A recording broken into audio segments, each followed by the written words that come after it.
தற்போது நாடு பெண்கள் மற்றும் சிறுவர்களுடைய பாதுகாப்பு விவகாரங்களில் பாரிய பிரச்சனைகளை முகம் கொடுத்திருக்கின்றது. சிறுவர்களது உரிமை பாதுகாக்கப்பட வேண்டும் என்பதில் எங்களுடைய நாட்டில் இருக்கின்ற சட்டங்கள் இருக்கின்றன. பாராளுமன்ற உறுப்பினர் ரிஷாட் பதியுதீன் அவர்கள் வீட்டில் நடந்த சம்பவம், பாராளுமன்ற உறுப்பினர் அல்லது ஒரு அமைச்சர் எதையும் செய்து போட்டு போகலாம்.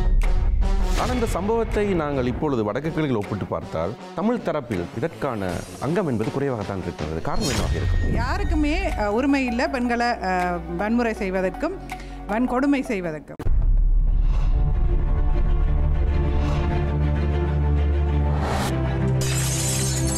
இந்த மாதத்திலேயே 4 பிள்ளைகளுடைய துஷ்பிரயோக பிரச்சனைகள் ஓடிக்கொண்டிருக்கு. ஐபிசி தமிழ் உறவுகளுக்கு மீண்டும் வணக்கங்கள். தீர்ப்பாய்வு நிகழ்ச்சியில் உங்களை சந்திப்பதில் மிக்க மகிழ்ச்சி. தற்போது நாடு பெண்கள் மற்றும் சிறுவர்களுடைய பாதுகாப்பு விவகாரங்களில் பாரிய பிரச்சனைகளை முகம் கொடுத்திருக்கின்றது. அண்மையில் நடந்த ஒரு சம்பவம், அதாவது முன்னாள் அமைச்சர் பாராளுமன்ற உறுப்பினர் ரிஷாட் பதியுதீன் அவர்கள் வீட்டில் நடந்த சம்பவம் இன்று பாரிய சர்ச்சைகளை நாடு எங்கிலும் விதைத்திருக்கின்றது. நீதிகேறி பல ஆர்ப்பாட்டங்கள் முன்னெடுக்கப்படுகின்றன, பிரார்த்தனைகள் முன்னெடுக்கப்படுகின்ற நிலையில் இந்த விடயங்களை பற்றி நாங்கள் சட்ட ரீதியாக, அரசியல் ரீதியாக மற்றும் சிறுவர் பாதுகாப்பு விடயங்கள் தொடர்பாக நாங்கள் பேச இருக்கின்றோம். அந்த வகையில் இங்கு வந்திருக்கின்ற விருந்தினர்களை முதலில் அறிமுகப்படுத்துகின்றேன். வைஷ்ணவி சட்டத்தரணி அவர்கள். வணக்கம் வைஷ்ணவி. சீலன், இவர் நாடகம் அரங்கில் சார்ந்த செயல்பாட்டாளராக இருக்கின்றார். வணக்கம் சீலன். ரஜினி, பெண்ணிலைவாதி மற்றும் சமூக செயல்பாடுகளில் ஈடுபட்டு கொண்டிருக்கிறீங்க. வணக்கம்.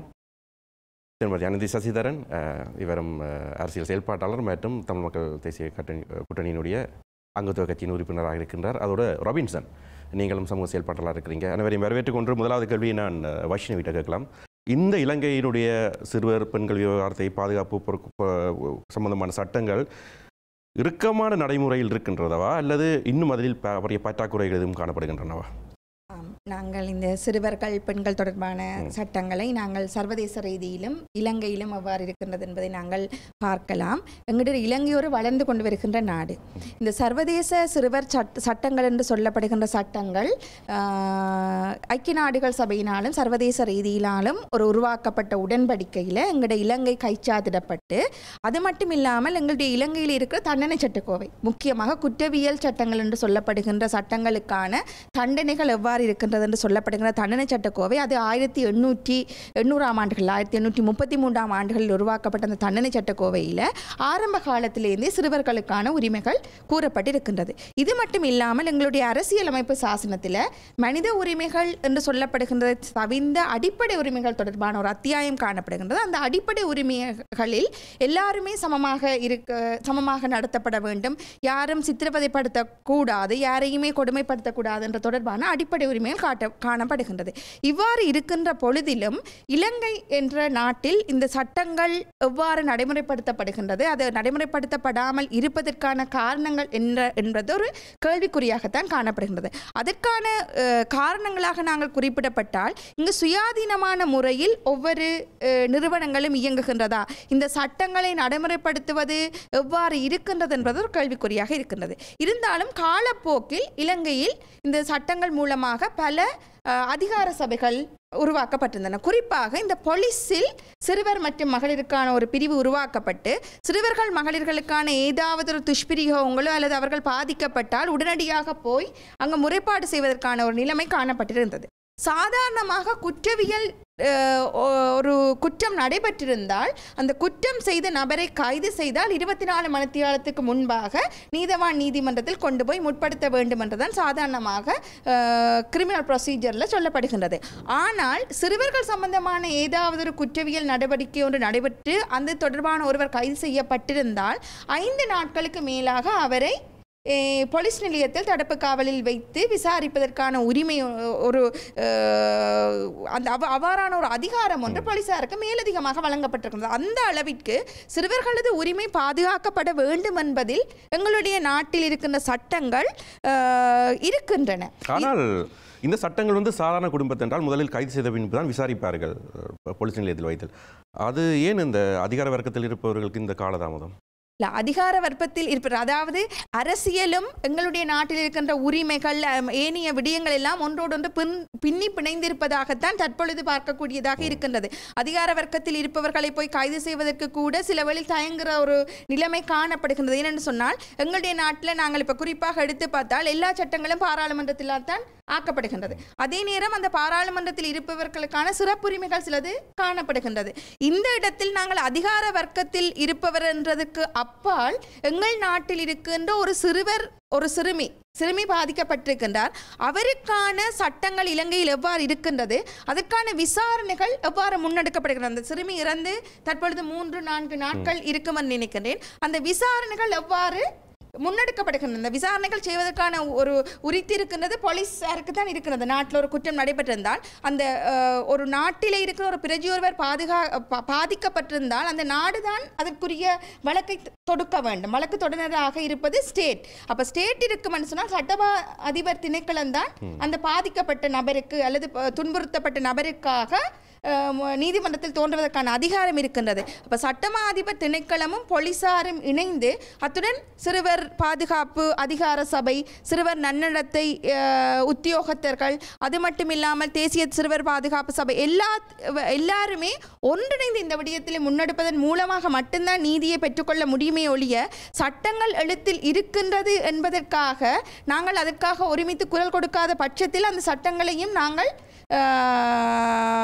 முழுமையான ஒரு பயனை பெற முடியாது. அதுலேயும் இந்த சிறுமியின் விடயத்தில் நாங்கள் எடுத்து பார்த்தால் ஒவ்வொருத்தருக்கு மேல் ஒவ்வொரு சில குற்றங்கள் வரும். அந்த சிறுமியுடைய தாய் தந்தையருக்கு மேலேயும் ஒரு குற்றம் தாக்கல் செய்யப்படலாம். அந்த சிறுமியை கொண்டு வந்து இந்த வீட்டில் வேலைக்கு விட்ட தரகர் மேல் ஒரு குற்றம் இருக்கிறது. இது எல்லாமே தன்னை சட்டக்கோவையில் இருக்கின்றது. தாய் தந்தையருக்கு மேல் வரக்கூடிய குற்றம் எவ்வாறு இருக்கும்னு சொன்னால், அந்த சிறுமியை வேலைக்கு அனுப்பினது என்ற ஒரு குற்றம் ஒன்று வரும். தரகரிடம் அந்த சிறுமிக்கு கொண்டு வந்து விற்றிருக்கிறார் இன்னொருவரிடம், அதற்கான ஒரு கையுறையை பெற்றிருக்கிறார். 5000 ரூபாய் பெற்றதாக செய்தி ஊடகங்களில் இருந்தோம். அந்த வீட்டு வேலைக்கு சேர்த்தவர்கள் மீது எப்படியான குற்றம் வரும்னு சொன்னால், ஒரு 15 வயதுக்குட்பட்ட சிறுமியின் மேல் அவர்கள் அந்த சிறுமியை வேலைக்கு அமர்த்தினதுன்றதுக்கான ஒரு குற்றம் ஒன்று அந்த சிறுமி அந்த வீட்டுக்காரர் மேல் வருகும். அவ்வாறு ஒவ்வொருவருக்கும் எந்த மாதிரியான குற்றம் தண்டனை சட்டக்கோவையில் சொல்லப்பட்டிருக்கிறது, அது எவ்வாறு முறையில் விசாரணை செய்யப்பட வேண்டும், எந்தெந்த பிரிவுகளுக்கு கீழ் அவர்களுக்கு அந்த வழக்கு தாக்கல் செய்து அதை சரியான முறையில் விசாரணை செய்து அதற்கான தண்டனையை பெற்றுக் கொடுப்பதற்காகத்தான் இந்த நாட்டில் இருக்கிற அவ்வளவு அரச நிர்வாக கட்டமைப்புகளும் இயங்க வேண்டும் என்றதும், இந்த சிறுமியினுடைய மரணம்தான் இலங்கை நாட்டில் இறுதியாக மரணிக்கப்படுகின்றதோ அல்லது இறுதியாக போய் துன்பப்படுகிற ஒரு சிறுமியாக இருந்தால் அது ஒரு மிகவும் மகிழ்ச்சிகரமானதாக இருக்கும். ஆனால் எங்கள் நாட்டுக்கு இந்த சம்பவம் என்பது புதிதல்ல. இது போன்ற பல இஷாலினிகளை நாங்கள் கடந்து வந்திருக்கின்றோம்.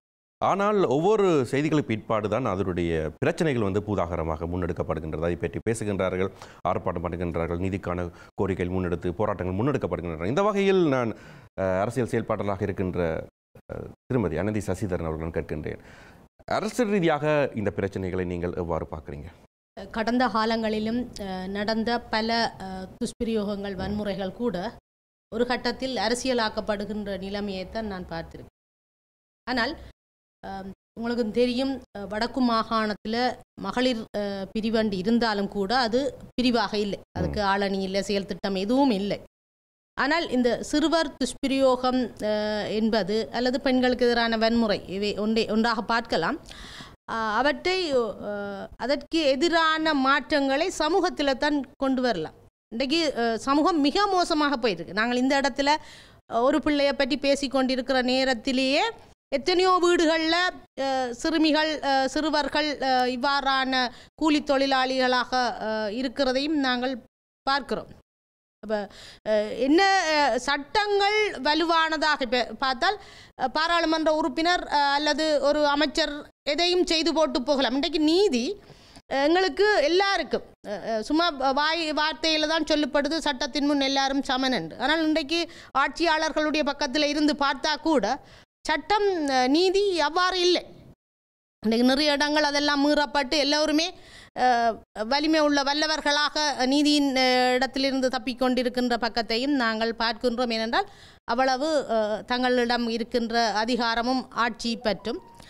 இந்த இந்த நான் கடந்த யுத்த காலங்களுக்குள் இருந்து வந்த நான் என்ற வகையில் யுத்த காலத்திலும் கூட நிறைய சிறுவர்கள் கிருஷாந்தி படுகொலையில் இருந்தே நாங்கள் நிறைய பார்க்கிறோம்.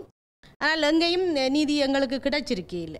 ஆனால் என்னென்றால் சமூகத்திலே ஒரு மாற்றம், ஒரு விழிப்புணர்வு வர வேண்டும். ஆனால் அதுவும் வர்ற மாதிரி இல்லை. ஏனென்றால் இன்றைக்கு அந்தளவுக்கு மோசமான போதவஸ்து பாவனை எல்லாம் வந்து இன்றைக்கு தகப்பனே பிள்ளை. இன்றைக்கு நான் நினைக்கிறேன் இந்த மாதத்திலேயே 4 பிள்ளைகளுடைய துஷ்பிரயோக பிரச்சனைகள் ஓடிக்கொண்டிருக்கு. பெத்த தகப்பனே தன்னுடைய 14-12 வயது பிள்ளைகளை துஷ்பிரயோகம் செய்ததோ ஒரு பிரச்சனை. தாயார், பெத்த தாயே தன்னுடைய 15 வயது மகளை இந்த இன்டர்நெட் கூடாக விலைப்படுத்தியது இந்த பிள்ளை ஒன்று. அதே போல் இன்னும் ஒரு பிள்ளை 13 வயது பிள்ளை ஒன்று தொடர்ச்சியாக 7 வயதிலிருந்து தந்தையாலும் உறவு அயலவர்களாலும் துஷ்பிரயோகத்துக்கு உட்படுத்தப்பட்டது கூட என்று பேசப்படுகின்றது. ஏனென்றால் இன்றைக்கு எங்கள்கிட்ட நிறைய பெண்கள் அபிவிருத்தி உத்தியோகத்தர் இருக்கின்றார்கள், சிறுவர் நன்னடத்தை உத்தியோகத்தர்கள் இருக்கின்றார்கள், கிராம சேவையாளர்கள், கிராமங்கள் தோறும் சமுர்த்தி உத்தியோகத்தர், பொருளாதார அபிவிருத்தி உத்தியோகத்தர் என்று உண்மையில் ஒவ்வொரு கிராம சேவையாளருக்கும் சுமார் 400-500 குடும்பங்கள் தான் இருக்குது அந்த கிராமங்களுக்குள்ள. ஒவ்வொரு கிராமத்திலையும் என்ன நடக்குது ஏது கண்டதையெல்லாம் முழுமையான ஒரு அர்ப்பணிப்போட வேலை செய்கிற ஒரு கிராம சேவையாளருக்கு தன்னுடைய கிராமம் சார்ந்து முழுமையான தெளிவும் அறிவும் இருக்கு. ஆனால் இன்றைக்கு இவ்வளவு கிராம மட்ட உத்தியோகத்தர்களையும் வைத்துக்கொண்டும் எங்களுக்கு எத்தனை புள்ளிகள் இந்த தங்களுடைய கல்வி கட்டாய கல்வியை பெற்றுக்கொள்வதற்கு எத்தனை பிள்ளை பாடசாலை போகுது, எத்தனை பாடசாலையிலிருந்து இடைவிலகலை செய்திருக்குதுன்றதை கூட பார்க்க முடியாமல் இருக்கு. இன்றைக்கு நாங்கள் கடந்த போராட்ட காலத்தில் இருந்த பொழுதும் பாடசாலைக்கு செல்லாத சிறுவர்கள் சிறுமியர்களை விடுதலை புலிகளுடைய ஒரு பிரிவு கட்டாயமாக கொண்டு போய் பள்ளிக்கூட கேட்டுக்குள்ளே விட்டுட்டு டீச்சர்ஸ்கிட்ட கொடுத்துட்டு கேட்டை பூட்டி போட்டு வார கட்டத்தையும் நாங்கள் கண்ணால் கண்டு வந்தாக்கள். அப்போ இன்றைக்கு பிள்ளைகள் பள்ளிக்கூடம் போகாமல் நிற்கிறதும் இலவச கல்வி, இலங்கையில் இலவச கல்வி கொடுபடுகின்றது. ஆனால் பிள்ளை பாடசாலை போகாமல் இடைவிலகல் செய்திருக்கின்றது. நிறைய கூலி தொழிலாளிகள் எல்லாம் போயிருக்கின்றார்கள். ஆனால் உண்மையில் எங்களால் முடியவில்லை என்றுதான் சொல்ல வேண்டும். ஏனென்றால் அரசியல் ரீதியாக இந்த பிரச்சனைகளை பார்க்கின்ற பொழுது எல்லா சமூகத்துக்களையும் இந்த பிரச்சனை இப்போ பார்த்தீங்கடா வித்தியாட கொலை வழக்கில் கூட அதிகமாக தென்பகுதியிலிருந்து மலையகத்திலிருந்து அதிகமான அது எதிர்ப்புக்கான கோரிக்கை முன்வைத்து ஆர்ப்பாட்டங்கள் எல்லாம் முன்னெடுக்கப்பட்டது. ஆனால் இந்த சம்பவத்தை நாங்கள் இப்பொழுது வடக்கு கிழக்கில் ஒப்பிட்டு பார்த்தால் தமிழ் தரப்பில், தமிழ் தேசிய பிரதிநிதித்துவப்படுத்துகின்ற தரப்பிலிருந்து இதற்கான அங்கம் என்பது குறைவாகத்தான் இருக்கின்றது. காரணம் என்னவாக இருக்கும்? உண்மையில் அவர்கள் ஏனென்றால் இன்றைக்கு துஷ்பிரயோகம் செய்கின்றவர்கள் யார் என்றால் ஆண்களாகத்தான் இருக்கின்றார்கள். எங்களுடைய பிள்ளைகளை துஷ்பிரயோகப்படுத்துறது, பெண் பிள்ளைகளை துஷ்பிரயோகப்படுத்துவது ஆண் வர்க்கமாக இருக்கின்ற பொழுது இன்றைக்கு நீங்கள் பாராளுமன்றத்திலே பார்த்தாலும் பெரும்பான்மை ஆண்கள் தான். அப்போ ஆண்கள் தங்களுக்கு பாதகமாக வரக்கூடிய சட்டங்களை இயற்றுவதற்கோ அதனை நடைமுறைப்படுத்துவதற்கோ அவர்கள் தயாராக இருக்க மாட்டார்கள். அதுவும் ஒரு உண்மை காரணம். ஆனால் இந்த இடத்தில் எங்களுடைய பக்கங்களில் பார்த்தால் வருகின்ற துன்பம் யாரோ ஒருவருடைய பிள்ளைக்கு வந்தது தானே. எங்களுடைய பிள்ளைகள் பாதுகாப்பாக இருக்கின்றார்கள் தானே. இப்போ எங்களுடைய அரசியல் பக்கத்தில் பார்த்தால் எல்லோரும் எங்கள் பிள்ளைகளை மிகவும் பாதுகாப்பாக வைத்திருக்கின்ற ஒரு சூழலில் இது வருகின்றது யாரோ ஒருவருடைய பிள்ளைக்கு வந்த பிரச்சனை தானே என்று ஒரு சிந்திக்கின்ற பக்கமாகவும் இருக்கும். அல்லது இதற்கு சட்ட நடவடிக்கைகள் எல்லாம் ஈடுபட்டு கொண்டிருக்கின்றபடியாக நாங்கள் வரும் கட்சி ரீதியாக கூட கண்டன அறிக்கை ஏதாவது வெளியிடவில்லையா நீங்கள்? இல்லை, எங்களுடைய கட்சி ரீதியாக, ஏனென்றால் நாங்கள் வளர்ந்து வருகின்ற கட்சி, இது தொடர்பான எங்களுடைய கருத்துக்களை நாங்கள் பகிர்ந்து கொண்டோம். ஆனால் எங்களுக்கு இருக்கின்ற இப்பொழுது கோவிட்-19 காரணமாக போராட்டங்களை முன்னெடுப்பது என்பது நாங்கள் ஒரு சிறிய கட்சி, வளர்ந்து வருகின்ற கட்சி, அதில் ஒரு 10-15 பேரோடு போய் ஒரு போராட்டங்களை நடத்துகின்ற பொழுது அரசாங்க தரப்பால் எங்களுக்கு பிரச்சனைகளை வருகின்ற ஒரு சூழலும் இருக்குது. ஏனென்றால் இது கூட கட்சியில் பயணிக்கிறதும் இளம் பிள்ளைகள், பாடசாலை பல்கலைக்கழக இது அனுமதி எடுத்திருக்கின்ற மாணவர்கள். அப்போ இப்போ நீங்கள் அண்மையில் பார்த்தால் கொழும்பில் இந்த பெரிய இலங்கை ஆசிரியர் சங்கத்தில் இருந்து வந்த ஸ்டாலின் அவர்களால் இராணுவ பல்கலைக்கழகத்துக்கு எதிராக நடத்தப்பட்ட போராட்டத்தை காலத்தில் மிக மோசமாக அவர்களை இழுத்து ஏற்றி கொண்டு வந்து கடைசியாக முல்லைத்தீவில் கொண்டு வந்து போட்டதும் அதில் ஒரு பெண் கூட தன்னை ஆடை களைந்து மிக மோசமாக துஷ்பிரயோகம் செய்ததாக அவர் தன்னுடைய ஒளிநாடாவில் தெரிவித்திருந்ததையும் பார்த்திருப்பீர்கள். பெண்கள் கூட பெண் போலீசார் இருந்தும் கூட ஆண்களால் கால் ஒருவர் கையில் கை ஒருவர் கையிலாக இழுத்து கொண்டு வந்ததையும் பார்த்திருப்பீர்கள். போராட்டம் அவ்வாறான நிலையில் தான் இருக்கிறது. ஆனால் நீங்கள் சொல்லுகின்ற மாதிரி எங்களிடம் இருக்கின்ற 10 தமிழ் தேசிய கூட்டமைப்பினுடைய பாராளுமன்ற உறுப்பினர்கள் இருக்கின்றார்கள், மற்ற 3 பாராளுமன்ற உறுப்பினர்கள் இருக்கின்றார்கள். அவர்களுக்கான சிறப்புரிமை இருக்கின்றது. எனவே அவர்கள் எல்லோருமாக இந்த இடத்தில் அணிதிரண்டால் கூட அவர்களுடைய சிறப்புரிமைகளை வைத்தே நாங்கள் ஒரு பெரிய போராட்டத்தை செய்திருக்கலாம். இது மிகவும் தாமதமாக போய்கொண்டிருக்கிறது. இப்பொழுதுதான் பெண்கள் அமைப்புகளும் சமூக அமைப்புகளும் சேர்ந்து நாளைய தினம் பெரிய அளவில் ஒரு போராட்டத்தை ஒன்று சேர்ந்து அவதானிக்கின்ற போது பாருங்கள், பாராளுமன்றத்தில் எதிர்க்கட்சி தலைவருடைய மௌனம் கூட அங்கு பார்க்க கிடைக்கின்றது. அது ஏதென்று தெரியவில்லை. இல்லை, எதிர்க்கட்சிகள் கடந்த காலத்திலும் யுத்த காலத்திலும் பெண்களுக்கு எதிரான வன்முறை, துஷ்பிரயோகங்கள், சிறுவர் கொலைகள் எல்லாமே அரசு தரப்பால் நடந்த பொழுதும் இலங்கை அரசாங்கத்தில் ஆளுந்தரப்பும் எதிர்த்தரப்பும் ஒன்றாக சேர்ந்துதான் பயணித்தது. ஒரு பொழுதும் எங்களுடைய மக்கள் இவ்வாறு சீரழிக்கப்பட்ட பொழுதும் கூட இலங்கை ஆட்சியில் இருந்த எதிர்த்தரப்பார் மனிதாபிமானம் ரீதியில் கூட இதற்கான குரல்களை எழுப்பாதவர்களாக இருக்கின்றார்கள். எனவே நாங்கள் தொடர்ந்து பார்க்கின்ற பொழுது இதே பாராளுமன்ற உறுப்பினர்கள், அமைச்சர்கள் வீட்டுகளில் இன்னும் சிறுவர்கள் வேலைக்கு அமர்த்தப்பட்டிருக்கின்றார்களா என்ற கேள்வியும் இருக்கின்றது. நன்றி. நான் ரஜினி அவர்களிடம் சில விடயங்களை கேட்டுவிடலாம். இந்த பிரச்சனைகளை உங்களுடைய கண்ணோட்டத்தில் எவ்வாறு இருக்கின்றது? நான் இந்த சமூகத்தில் சமூக செயற்பாட்டாளராகவும் பெண்ணிலைவாதிகளாகவும் கடந்த 20 வருடங்களுக்கு மேலாக பயணித்து கொண்டிருக்கின்றேன்.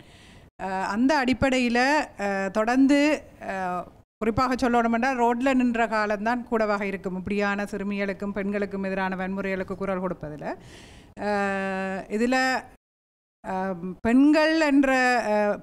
பெண் சிறுமிகள் என்ற ரீதியில் பார்வைகளை நாங்கள் பார்ப்பதை விட்டுட்டு எங்களுடைய சமூகத்தில் எல்லா மனிதம் என்ற அந்த கட்டமைப்புக்குள்ளே எங்களோட பார்வைகளை பார்க்க வேண்டிய சந்தர்ப்பங்கள் அதிகம் இருக்குது. ஆனால் கடைசியாக அனந்தி சொல்கிற மாதிரி பெண் சிறுமிகள் தொடர்பாக எத்தகைய வன்முறைகள் நடந்தாலும் ஒரு திட்டம் சார்ந்த விடயங்களுக்காக அந்த போராட்டங்களையோ அந்த வேலை திட்டங்களையோ எடுக்கிறார்களே ஒழிய உண்மையாகவே இதுக்கு ஒரு நீதி கிடைக்க வேண்டும் அல்லது ஒரு நீதி உரிமைகள் கிடைக்க வேண்டும் என்றதில் முன்வாரவர்கள் மிக அரிதாகத்தான் என்னுடைய போராட்டங்கள்ல நான் பார்த்துருக்கிறேன். அந்த அடிப்படையில் ஒரு பெண்ணிலைவாதியாக யாருக்குமே உரிமை இல்லை பெண்களை வன்முறை செய்வதற்கும் வன்கொடுமை செய்வதற்கும்.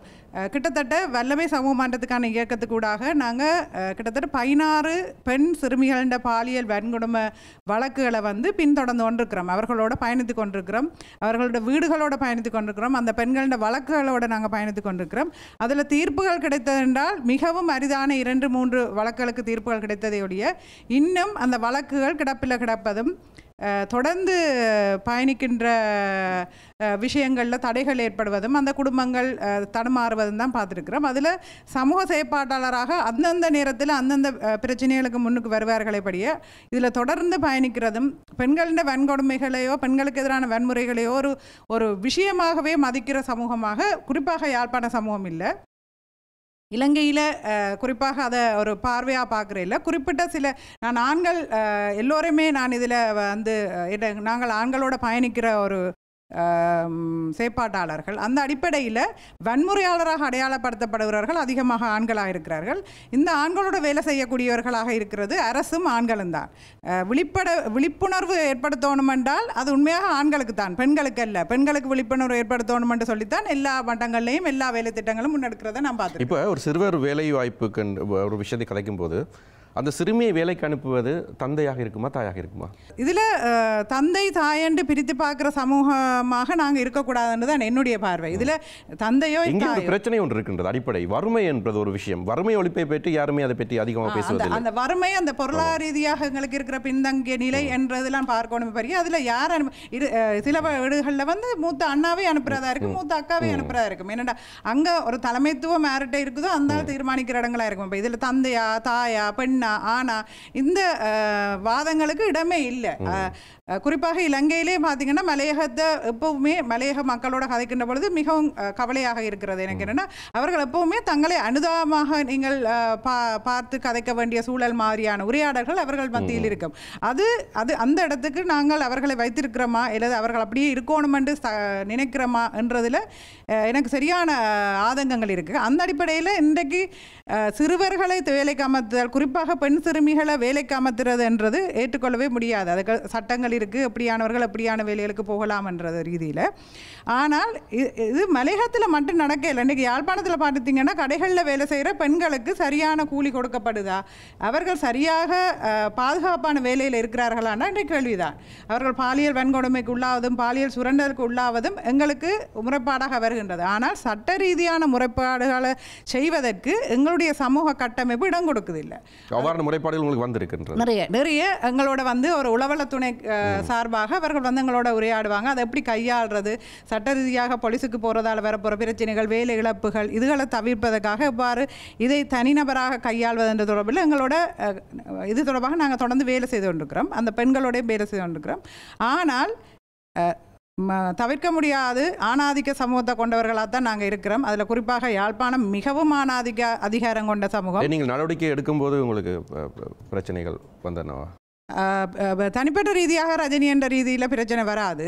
ஆனால் ஒரு வர்த்தக ரீதியாக வர்த்தக சங்கங்களோடையோ அல்லது வர்த்தகத்தை நடத்துகிறவர்களோட கதைக்கின்ற பொழுது இந்த பெண்கள் வேலையை இழக்கிற விடயங்கள் இருக்குது. கடைகள், இந்த மிக்சர் கம்பெனிகள் அல்லது ஒரு சுய தொழிலில் தங்களை ஒன்றா சேர்த்து இணைச்சு போகிற இடங்களில் இந்த பெண்கள் பிள்ளைகள் இப்படியான பிரச்சனையை கதைச்சு அவர்களோட கதைக்க பெண் பிள்ளைகள் நாசுக்காக வேலையிலிருந்து நீக்கப்படுவார்கள். அப்போ இந்த பொருளாதார ரீதியாக நாங்கள் மிக கவனம் எடுக்க வேண்டும். எங்களுடைய செயற்பாடுகளுக்காக பெண்களை பொருளாதார ரீதியாக நலிவடைய செய்ய முடியாது. அப்போ இதை எப்படி கையாளுவது என்றது பெண்களோட நாங்கள் தொடர்ந்து வேலை செய்ய வேண்டும் என்ற மாற்றுக்கருத்திலே. ஆனால் அரசும் இந்த சமூக கட்டமைப்புகளும் கூடுதலாக வேலை செய்ய வேண்டியது இளைஞர்கள், ஆண்கள்.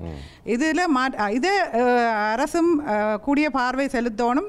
ஏன்னா பொருளாதார ரீதியான கவனங்களை தான் நாங்கள் கூட செலுத்துகிறோம். இலங்கையின் பொருளாதார வளர்ச்சிக்காக சில விடயங்களை செய்கிறோமே படிய இந்த பொருளாதாரத்தை அனுபவிக்கிறதுக்கான இந்த மக்களோ அதில் குறிப்பாக பெண்கள் சமத்துவமாக வாழ்றீங்கன்னா இல்லை. அதை பற்றி யாருமே கவலைப்படுவதில்லை. அதை பற்றி எங்கே பேசுகிறோம், எங்கேயாவது ஒரு வியாபார நோக்கம், எங்களுக்கு ஒரு திட்ட நோக்கத்துக்காக தான் அந்த பேச பொருளாக நாங்கள் மாறுறோமே படிய உண்மையாக கர்சனை கொண்டு பேசப்படுறோம்னா அது இல்லை. அது ஒரு வியாபாரமாகத்தான் பார்க்கப்படுது. அண்மையில் இன்னும் யாழ்ப்பாணத்தில் இது இப்போ இந்த அண்மையில் நடந்த இந்த பிள்ளையின் பிரச்சனை தொடர்பாக நாங்கள் அந்த அரசியல்வாதியின் பேரை குறிப்பிட தேவையில்லைன்னு தான் நான் சொல்கிறேன். ஏனென்றால் அந்த பேரை சொல்கிறதால இது மழுங்கடிக்கப்படுது. ஒரு பெண் சிறுமி பாலியல் வன்கொடுமைக்குள்ளாக்கி கொலை செய்யப்பட்டார். அது எங்கு நடந்தாலும் அதுக்கு சரியான நீதி முன்னெடுக்கப்பட வேண்டும். இதுதான் எங்களுடைய வேண்டுகோள் படிய. அதை யார்கிட்ட விட்ட நடந்தாலும் சரியான நீதி எடுக்கணும். ஏன்னா இலங்கையில் யாழ்ப்பாணத்தில் பிரபல்யமான ஒரு விரிவியரால் வீட்டை பாலியல் வன்கொடுமை நடந்தது. ஆனால் அந்த வன்கொடுமைக்கான உடனடி நடவடிக்கைகள் எடுக்கப்பட்டாலும் இப்பொழுது அந்த வழக்கு கிடப்பில் போடப்பட்டு அதை மூடிவிட்டார்கள். இப்படி பிரபல்யமானவர்கள், அதிகாரம் மிக்கவர்கள் தங்களுடைய அதிகாரத்தை கொண்டும் பிரபல்யத்தையும் கொண்டும் பொருளாதாரத்தையும் கொண்டும் இந்த வழக்குகளை மழுங்கடிக்கிறார்களே ஒழிய இதுக்காக நாங்கள் இன்று போராட்டம் ஆனந்தி சொன்ன மாதிரி நாங்கள் நாளைக்கு போராட்டம் செய்து போட்டு நிப்பாட்ட முடியாது. தொடர்ந்து இவ்வாறான விடயங்களுக்கு எங்களுடைய போராட்டங்களை வேறு வடிவங்களில் முன்னெடுக்க வேண்டும். அரசுக்கு அழுத்தம் கொடுக்க வேண்டும் என்றதில் மாற்று கருத்து இல்லை.